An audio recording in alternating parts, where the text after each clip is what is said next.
সম্মানিত viewers, primary শিক্ষক নিয়োগ প্রস্তুতি স্পেশাল সাজেশন বিডি জব ক্যারিয়ারের ধারাবাহিক আয়োজনে আজকে আপনাদের জন্য থাকছে বিষয়ভিত্তিক জিকে সাজেশন। আপনারা চাইলে সাজেশনটিতে পরীক্ষা দিয়ে নিজেকে যাচাই করতে পারেন। কিভাবে পরীক্ষা দিবেন আমি বলে দিচ্ছি। তার আগে বলে নেই, এখনও পর্যন্ত আপনারা যারা চ্যানেলটি সাবস্ক্রাইব করেনি সাবস্ক্রাইব করে এবং লাইক কমেন্ট শেয়ার করে সাথে থাকবেন।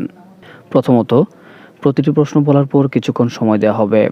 এই সময়ের মধ্যে আপনি সঠিক উত্তরটি চিহ্নিত করবেন এবং খাতায় লিখে রাখবেন। যদি আপনি মুখে মুখে মনে রাখতে পারেন তাহলে খাতা কলমের প্রয়োজন নেই। যদি উত্তরটি সঠিক হয় তাহলে আপনি 1 নম্বর পাবেন এবং প্রতিটি ভুল উত্তরের জন্য 0.25 নম্বর কাটা যাবে। আপনি বিষয়ভিত্তিক সাজেশনে কত পেলেন তা অবশ্যই কমেন্ট করে জানাবেন, তাহলে অন্যদের সাথে কম্পেয়ার করে আপনার অবস্থানটি দেখতে পারবেন। তাহলে আর দেরি কিসের, শুরু করা যাক আজকের 61 নং প্রশ্ন দিয়ে।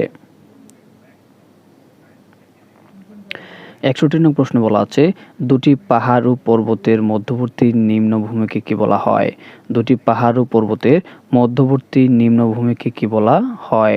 সঠিক উত্তরটি খাতায় লিখে ফেলুন। সঠিক উত্তরটি হচ্ছে উপত্যকা। সঠিক উত্তরটি হচ্ছে উপত্যকা। 65 নং প্রশ্নে বলা আছে, চিংড়ি কোন জাতীয় খাদ্য? আমি আবার বলছি, চিংড়ি কোন জাতীয় খাদ্য? সঠিক উত্তরটি খাতায় লিখে ফেলুন। সঠিক উত্তরটি হচ্ছে আমিষ জাতীয় খাদ্য। সঠিক উত্তরটি হচ্ছে আমিষ জাতীয় খাদ্য। 63 নং প্রশ্ন বলা আছে, শরাক্ষরিক ছন্দের প্রবর্তক কে? আমি আবার বলছি, শরাক্ষরিক ছন্দের প্রবর্তক কে? সঠিক উত্তরটি খাতায় লিখে ফেলুন। সঠিক উত্তরটি হচ্ছে রবীন্দ্রনাথ ঠাকুর। সঠিক উত্তরটি হচ্ছে রবীন্দ্রনাথ ঠাকুর। 64 নং প্রশ্নে বলা আছে, নিচের কোনটি একই সাথে ইনপুট ও আউটপুট হিসেবে কাজ করে? আমি আবার বলছি, নিচের কোনটি একই সাথে ইনপুট ও আউটপুট হিসেবে কাজ করে? সঠিক উত্তরটি খাতায় লিখে ফেলুন।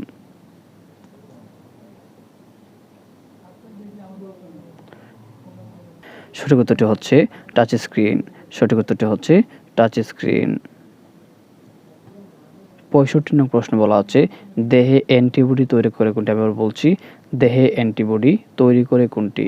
সঠিক উত্তরটি খাতায় লিখে ফেলুন। সঠিক উত্তরটি হচ্ছে আমিষ। সঠিক উত্তরটি হচ্ছে আমিষ। 66 নং প্রশ্ন বলা আছে, বর্তমানে দেশে মোট পৌরসভা কতটি? আমি আবার বলছি, বর্তমানে দেশে মোট পৌরসভা কতটি? সঠিক উত্তরটি খাতায় লিখে ফেলুন। সঠিক উত্তরটি হচ্ছে 330টি। সঠিক উত্তরটি হচ্ছে 330টি। 67 নং প্রশ্ন বলা আছে, রাষ্ট্রপতির অভিশংসন করে কে? অর্থাৎ রাষ্ট্রপতির অভিশংসন কে করে? সঠিক উত্তরটি হচ্ছে জাতীয় সংসদ। সঠিক উত্তরটি হচ্ছে জাতীয় সংসদ। 68 নং প্রশ্নে বলা আছে, বঙ্গবন্ধুর শীর্ষক বায়োপিকে বঙ্গবন্ধুর বাবা লুৎফর রহমানের চরিত্রে অভিনয় করেন কে? আমি আবারও বলছি, বঙ্গবন্ধুর শীর্ষক বায়োপিকে বঙ্গবন্ধুর বাবা লুৎফর রহমানের চরিত্রে অভিনয় করেন কে? সঠিক উত্তরটি হচ্ছে খায়রুল আলম সবুজ। সঠিক উত্তরটি হচ্ছে খায়রুল আলম সবুজ। 69 নং প্রশ্ন বলা আছে, সুপ্রিম কোর্টের বিচারপতিদের অবসরের বয়সসীমা কত?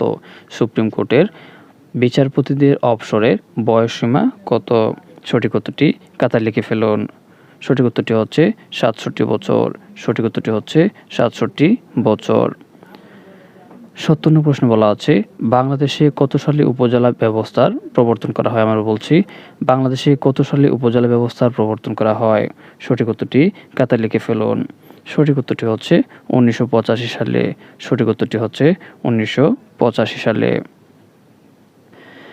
71 নং প্রশ্নে বলা আছে, বাংলাদেশের প্রথম শিক্ষা কমিশন কি নামে আখ্যায়িত? বাংলাদেশের প্রথম শিক্ষা কমিশন কি নামে আখ্যায়িত? সঠিক উত্তরটি হচ্ছে কুদ্রুতদিকুদা কমিশন। সঠিক উত্তরটি হচ্ছে কুদ্রুতদিকুদা কমিশন।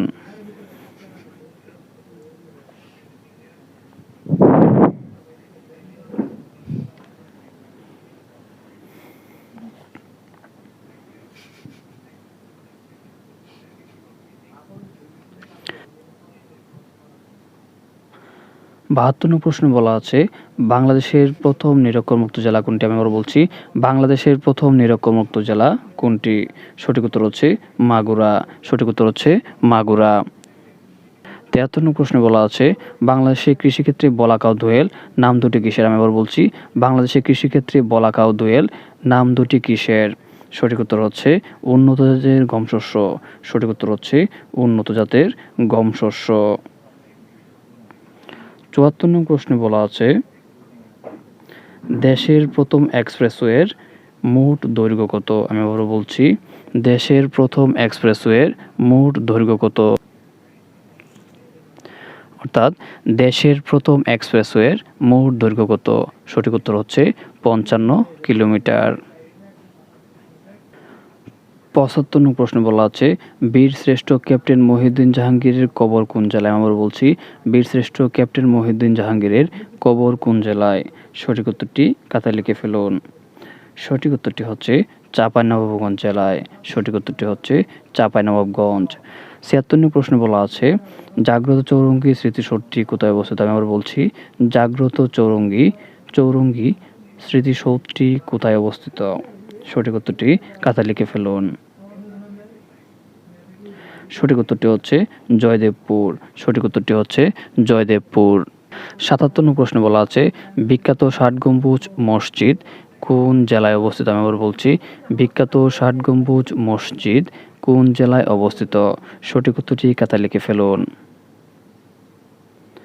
সঠিক উত্তরটি হচ্ছে বাগেরহাট। সঠিক উত্তরটি হচ্ছে বাগেরহাট। ৭৮ নং প্রশ্ন বলা আছে পল্লী উন্নয়ন একাডেমি RDA অর্থাৎ কোথায় অবস্থিত? পল্লী উন্নয়ন একাডেমি অর্থাৎ RDA কোথায় অবস্থিত? সঠিক উত্তরটি খাতায় লিখে ফেলুন। সঠিক উত্তরটি হচ্ছে বগুড়া। সঠিক উত্তরটি হচ্ছে বগুড়া। ৭৯ নং প্রশ্নে বলা আছে ২০২২ সালে কমনওয়েলথ শীর্ষ সম্মেলন কোথায় অনুষ্ঠিত হয়? আমি আবার বলছি, ২০২২ সালে কমনওয়েলথ শীর্ষ সম্মেলন কোথায় অনুষ্ঠিত হয়? সঠিক উত্তরটি খাতায় লিখে ফেলুন। সঠিক উত্তরটি হচ্ছে রুয়ান্ডা। সঠিক উত্তরটি হচ্ছে রুয়ান্ডা।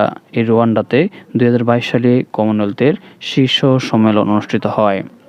আজকের সর্বশেষ প্রশ্ন ৮০ নং প্রশ্নে বলা আছে ভারতের প্রথম নারী রাষ্ট্রপতিকে? আমি আবার বলছি, ভারতের প্রথম নারী রাষ্ট্রপতিকে? সঠিক উত্তরটি আপনারা খাতায় লিখে ফেলুন। সঠিক উত্তরটি হচ্ছে প্রতিভা পাতিল। সঠিক উত্তরটি হচ্ছে প্রতিভা পাতিল। সম্মানিত ভিউয়ার্স, এতক্ষণ বিডি জব ক্যারিয়ারের সাথে থাকার জন্য আপনাকে অসংখ্য ধন্যবাদ। আপনারা ভিডিওটি মনোযোগ সহকারে দেখবেন এবং প্রতিটি প্রশ্ন আপনারা মনোযোগ দিয়ে পড়বেন। আশা করি এখান থেকে 70 অথবা 75% প্রশ্ন কমন পাবেন।